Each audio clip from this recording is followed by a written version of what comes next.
how's everybody today? Paul, it's like 1 o'clock in the morning for you, right? Yes, it is, and I'm pumped for this because it's been I think this is our very first meeting. But I can't. Well, you know what? You and I have been talking about this. Dashing young lady next to you, and then maybe this is your new bride that you're not telling us about. You know what? Hi, Paul.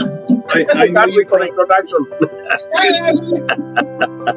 I know you promised me a Kenyan princess one time, but I actually found a Pittsburgh girl, and I'm very happy with her. She fits any that I could have given you. Congratulations. It's true.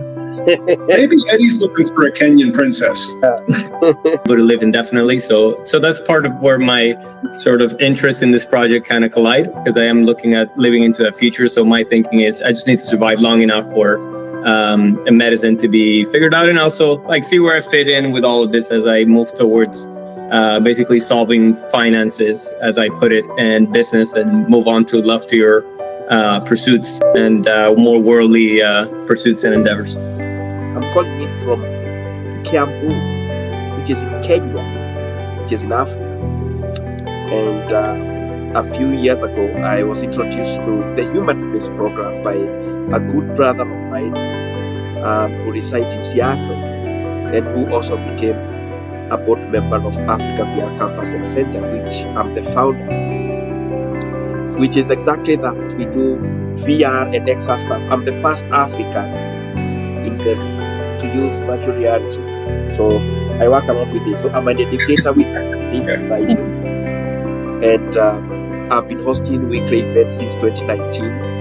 And Tom Biko was inspired with this and then introduced me to Frank White, who is the founder of the Human Space Program, where I met Loretta Whitesides, who gave me a scholarship at Space Guide, where Joe was one of my class buddies.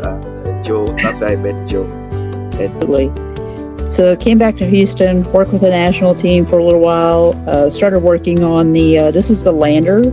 So it'd be taking folks from the gateway down to the surface of the lunar surface. And then we didn't get the contract to go forward with NASA on that piece of it. And then I ended up moving over to Blue Origin and worked with them on their lunar programs for a while. I'm just thinking that you can reach Gail really easily at CBS. I mean, it'll go through. Yep. And that's, I think, all I had. Wait a minute, I was taking notes. Earth-sized planet in Alpha Centauri is, if your goal is to go there, you're going to be making much different decisions than you'd be making if your goal is to get to the moon, right? So that's what it started as. And then as we went on, the guy who ran the program said, well, Paramount will probably sell you. What else could you do? An ongoing thing where it's just once it's recorded and is made to be interactive, then people can be joining in those classes ongoingly, and it's a source of income for every class, and there's a certificate or whatever, and it's a part of our program. Like, you can see where I'm going in terms of like revenue stream, right? Yeah. People to start with. Do they even watch Star Trek? This is something a lot of young people probably don't. And it's also good to know that we are global. Since our focus is global, it's not just the US. So, Joe, I've told you in Africa, people don't know about Luke Skywalker. People don't know Master Yoda. So when I'm speaking about, one of the things that I came out from Space Guide with is do or do not. There is no try. People don't.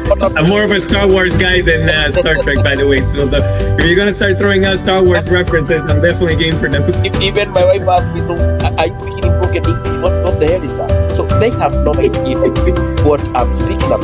But there's something that I can say there that I want to emphasize. We are not using VR for the sake of using VR, right? We are using VR because of what? It is a resource that we already have. It's not a resource we are going out to look for. It's a resource we already have.